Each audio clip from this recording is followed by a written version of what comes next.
Okay mga viewers and followers, mga barangay constituents o barangay komunal Davao City. Okay, barangay komunal Davao City. Okay mga followers, muna karon ang atong bagong sakyanan giton over sa atong city government of Davao City. Okay, Liga ng Barangay Davao City. Libreng sakay para sa edukasyon. Okay.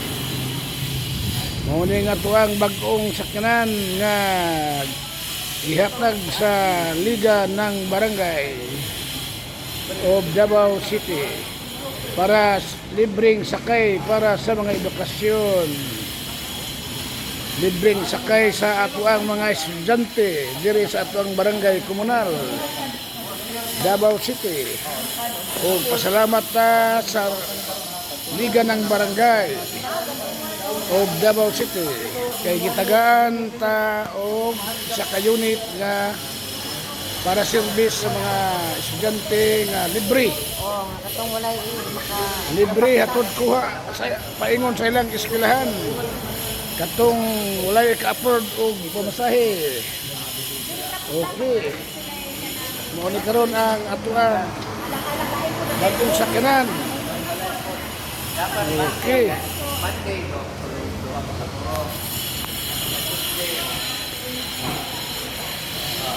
Ini ang bagong sakyanan nga giton over diri sa atong barangay komunal Davao City.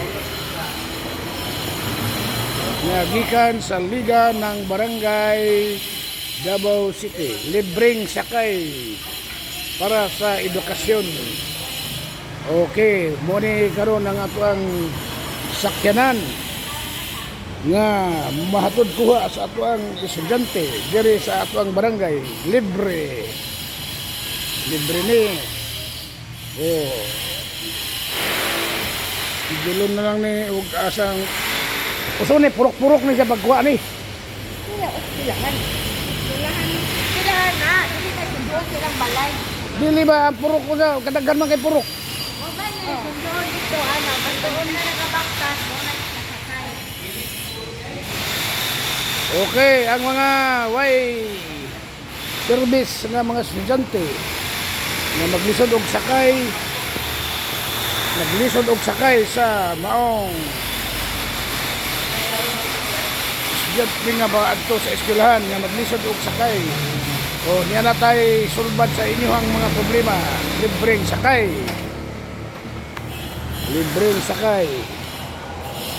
Okay.